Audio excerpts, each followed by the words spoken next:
which will be different than what we've done in the past. We'll probably go offense versus defense. Offense on one sideline, defense versus on the other sideline, to help our O-line out, and then also to get enough special teams situations in between. Some of the periods will be thud, some of the periods will be live, so we will get some live work. But there's some players that aren't cleared for live, but they are cleared for thud, so it allows us to get more guys reps. So it won't be a traditional spring game like we've had in the past. We're working on a scoring system right now. Some people have done this in the past. I've never really done it before, so we're looking into that. I don't want to make it overly complicated, but we're working on that right now. But it'll be offense versus defense, more of a practice type structure. But there will be some live periods for the fans and the media to see. James, you're back to a kind of typical blue-white weekend for the first time in a few years. How important is that for recruiting, and how big is this weekend in general in terms of moving forward recruiting? Yeah, excited. I was a little worried with the blizzard that we had yesterday or whatever that was, but the weather's beautiful today. I think it'll be great. Obviously last year, getting the fans back was big. Being able to have a traditional spring game like we've had here in the past. I mean, we've had anywhere between 60 and 75,000 fans. It's great for the community, the hotels, the restaurants, the bars. It's been a real positive, for a number of reasons besides just Penn State football. It's important to the entire community and the university as a whole. It's a lot of different activities that are built around the weekend. So I'm excited. I'm excited that we're getting back to more of a normal calendar year. It'd be really good for some of our young players to be able to play in Beaver Stadium with some fans in there, and it'll be on the Big Ten Network as well. So there's a lot of positives that I think can come from it. From the recruiting perspective, what kind of groundwork can you lay having guys on campus and seeing all the stuff you just talked about, as opposed to just a regular practice, whether it's now or in the summer? Yeah, I think it helps. It's valuable. It gives you the closest thing to a game weekend that you have. I'd make the argument, some of the practices are really impactful as well because you get more time with them. The spring game, literally, if you guys saw my calendar, it's crazy. Friday's crazy, Saturday's crazy, Sunday's crazy. We have official visits as well. There's a lot of different things going on. So I think there's tremendous value coming out here to a practice where you get a little bit more, individual interactions. But the energy of a spring game, the tailgating, the RVs, as we all know, we're special. We're one of the special places in the country because of all those things. So it's great for these guys to be able to experience it. Do you feel like you have more answers than you had a month ago? Yeah, I think so. Defensively, I think we got a foundation laid with some of the wrinkles and some of the tweaks that we've made. So I think that's been really good. You've really seen the last couple practices us play faster and more aggressive. Having Adisa Isaac back, having Sal Wormley, those guys back, I think has been really important. The addition of the new guys that came in January, being able to figure out who they are and how much they'll be able to impact us, for game one, Purdue. There'll be another wave of guys that I think are able to impact probably after the bye week. But yeah, I think we got a better feel of who and what we can be. Obviously, we got more depth at the quarterback position. So yeah, I think we got a better feel.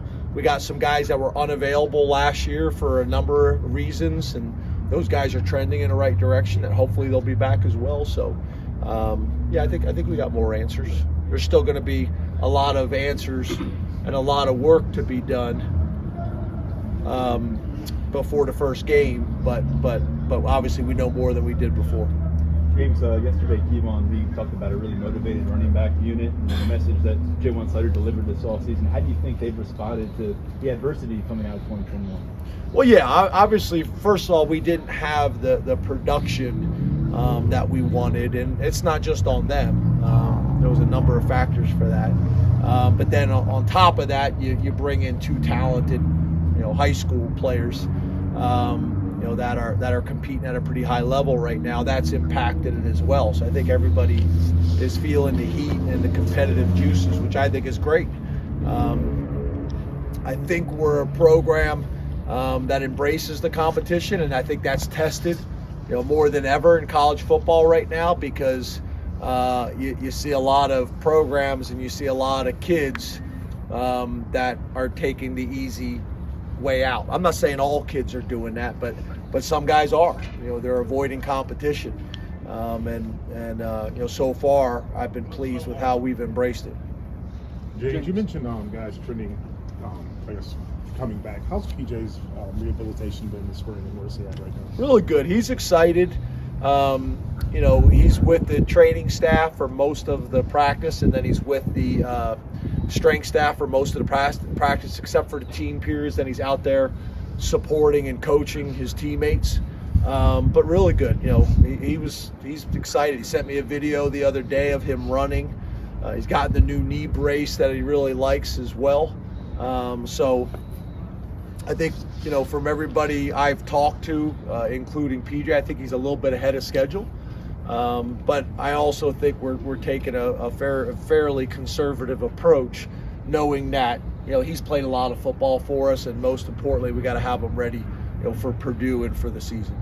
James, Nick Tarburton talked about how he's kind of grown as a player and leader this spring. I'm curious what you've seen from him and how you think he's going to be able to build off of playing a full season last year. Yeah, he's one of the guys that's, pretty much universally kind of respected throughout our program, from his peers, from the strength staff, the training staff, the coaches, pretty much everybody. I mean, he's a blue collar, throwback, type of player. He could have played in any generation. This generation, he would have fit in the locker room in the 70s.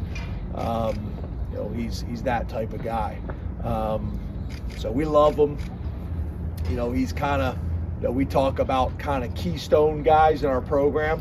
I think he's one of those guys that maybe doesn't get the fanfare of some others, but he is like a critical, piece of our locker room and of our team. It won't surprise me if he doesn't have a big year for us this year, because he does everything right. He does everything right, and those guys, when they keep making those types of investments, they usually get a return at some point. Last year started it, and I think you can build on it. James, you guys added a lot of analysts this past offseason. One of them, of course, being Gabe Infante. What has Gabe meant to you guys, and how does he kind of factor in?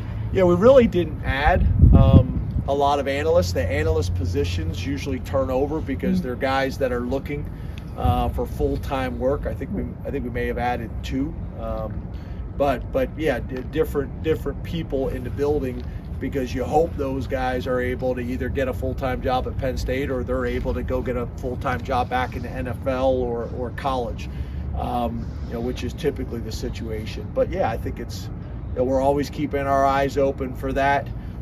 Sometimes it really makes sense contractually, based on their contract at their former employer. So whenever we have the opportunity to be able to bring experienced guys into our building that are good cultural fits, manpower is important in any industry, and ours as well. So having Wiz back has been great. Having Danny Rocco, guy I think's been a head coach for 16 years, Gabe Infante, Frank Leonard. There's a lot of years of football in that group. So we're excited about having them.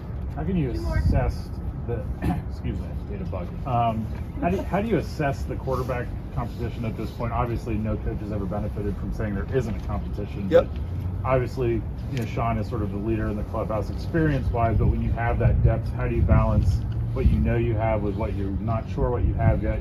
How quickly do you make that decision, especially with spring being done and summer being right around the corner? And with our O-line situation, that's challenging, because we've been able to get the guys a bunch of Skelly reps, but not enough team reps. So really the last 2 practices, we shut Sean down, not out of the entire practice, but out of periods of the practice, to allow the 3 other quarterbacks to get more team reps, with an offensive line, with protection calls and those types of things. So I think that's been really valuable. We'll get a chance to watch his film, but it was last practice and this practice that we were able to do that. That's where you have to be really creative, because when you are in a situation like we are with the O-line, if you're not careful, it will stunt the development of other positions, specifically quarterbacks. So, Vayu's gotten a bunch of reps to build off of what he did last year. I know, talking to the two true freshmen, they weren't really sure how many reps that they were going to get. They've gotten more than they thought they were going to get. That probably would be a good thing if you could remind me, Chris. I'll run the numbers and see how many reps that they've gotten, and have that available for you guys the next time I've seen you. But they've gotten a good amount of reps. So I've been pleased with that overall. You'd always want more, but pretty good. I think we got a pretty good feel. Obviously Sean, but Christian, where he's at, Bo and Drew. They've gotten enough work that you got to feel. I wouldn't say that any decisions have been made, but you got a pretty good feel of what you got with those guys. James, you mentioned Landon as a first teamer. Going into the spring, I know it's a late list of offensive linemen, but how do you feel like he's progressed through the spring practice period, kind of going toward the summer in that role? Yeah, he was doing really well. He got dinged up and missed a number of practices, but he was doing really well. That's going to be a competition. We got some guys coming in. We got some transfers. There'll be some really good competition on the offensive line. The hard part is, these guys that pretty much went all spring without missing. I think Juice, Caden, and Olu went the entire spring, and their rep count was through the roof because of our numbers on the O-line. So those guys, they've gotten significantly better, and it's gonna be challenging for guys to come in and compete with them, but there'll be a pretty good competition, I think, across the offensive line. And as you guys have seen, we're bringing in a number of them, because we've lost a number, even guys that help us from a practice perspective. Thank you, Coach. Thanks, guys. Thank you.